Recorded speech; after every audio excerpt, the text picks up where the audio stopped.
También quería preguntarte, hemos hablado de la sexualidad, ¿no? De que al fin y al cabo pues, juega un papel importante en el ser humano, per se, Claro. punto.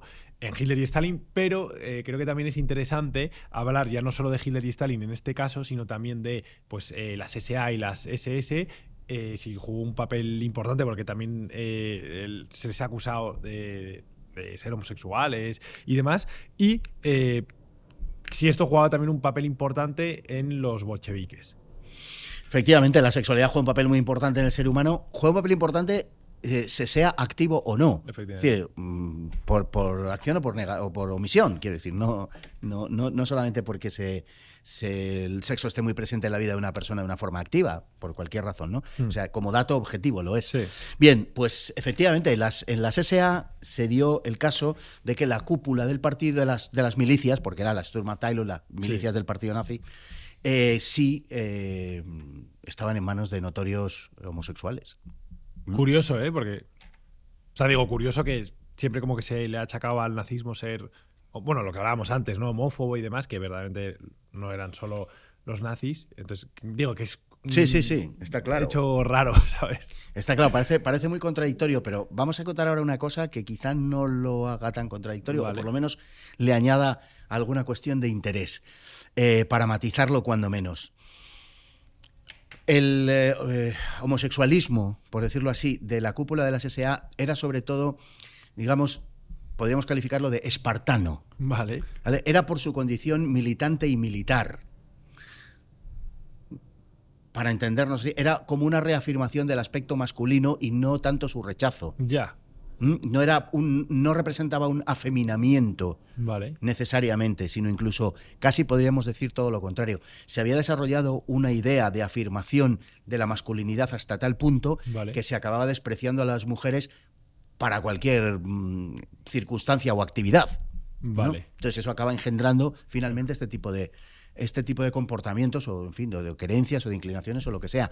De Ernst Röhm, que era el jefe de las SA, no se sabe demasiado, pero es un personaje que ha quedado ahí un poco oculto en la historia, pero no se señaló nada anormal o diferente o llamativo desde el punto de vista sexual durante sus primeros años. Él se marcha después del Putsch de Múnich, se marcha a Bolivia, vuelve luego en 1930 de allí, y parece ser que es en el tiempo en el que está en Bolivia donde él desarrolla su homosexualidad. Vale. Pues parece que antes no se le conoce, pero con posterioridad cuando vuelve ya sí. Y con él, no solamente él, unos cuantos jefes también de las milicias nazis. Estamos hablando de los jefes, no estamos hablando de la clase de tropa, claro, ¿vale? Sino de los que mandaban. De hecho, la izquierda alemana publicó una serie de artículos acusando a los jefes nazis de homosexuales. Y digo acusando. Un periódico socialista, el Münchener Post, periódico de Múnich, del SPD, publicó, como digo, una serie de artículos que era algo así como hermandad de maricas en la Casa Parda. La Casa Parda era la jefatura del partido nazi, no solamente en Múnich, sino que en Múnich estaba el centro del movimiento, era la jefatura del partido nazi en toda Alemania. Y les acusaba de ser homosexuales y les acusaba de ser, de llevar a cabo actividades que eran ilegales y que eran tal. Bueno. Los comunistas hacían lo mismo, también acusaban a los nazis, digamos, de eso, de ser homosexuales por la misma razón.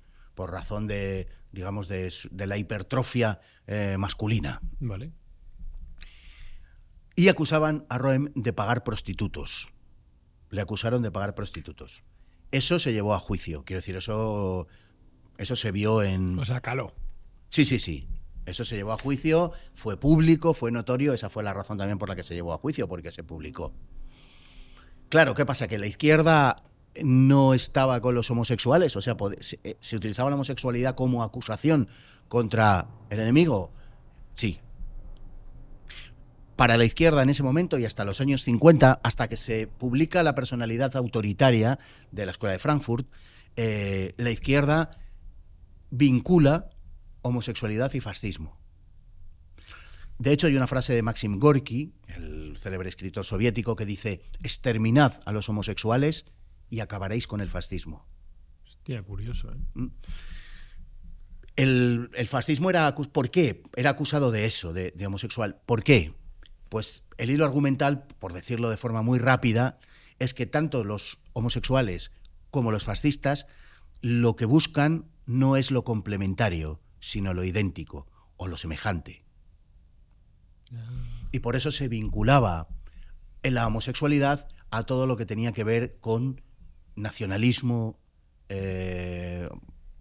pangermanismo, antisemitismo, ese tipo de cosas. Hostia, hay que cogerlo un poco con pinzas, ¿eh? ¿Por? El lema, ¿no? O sea, me refiero para hacer esa relación, digo, así a priori.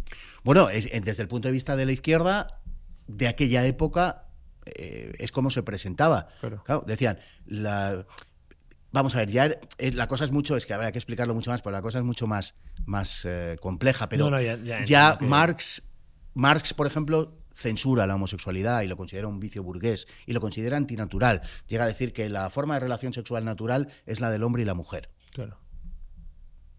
Y él sabía bastante de eso, por cierto, porque Marx sí que era muy activo. O sea que... ¿Con su mujer? ¿O con hombres? No, con mujeres, pero no con vale. la suya. Con variada gama de mujeres. ¿Vale? Por ejemplo, lo mismo decía August Babel, que era el gran patrón del socialismo alemán durante 30 años, secretario del presidente del SPD alemán, por ejemplo, donde rechazaba abiertamente la homosexualidad, por ejemplo, ¿no? Y se la achacaba también a los círculos völkisch, a los círculos nacionalistas, a los círculos antisemitas. Es decir, que se establecía esa relación hasta el punto de que termina, digamos, cuajando, por decirlo de alguna manera, en una fórmula como la que decía Gorki, ¿no? Exterminad a los homosexuales y acabaréis con el fascismo. Curioso. Bueno, eso se mantuvo, grosso modo, como digo, hasta los años 50. Era el pensamiento esencial de la izquierda. Y en este caso, las SA, pues, encarnaban, digamos, la razón de esa acusación. Se trata de sociedades cerradas masculinas que presentan un esencial desprecio a la mujer. Vale. Y, en consecuencia, bueno, pues derivan en ese tipo de actividades homosexuales, ¿no? Vale.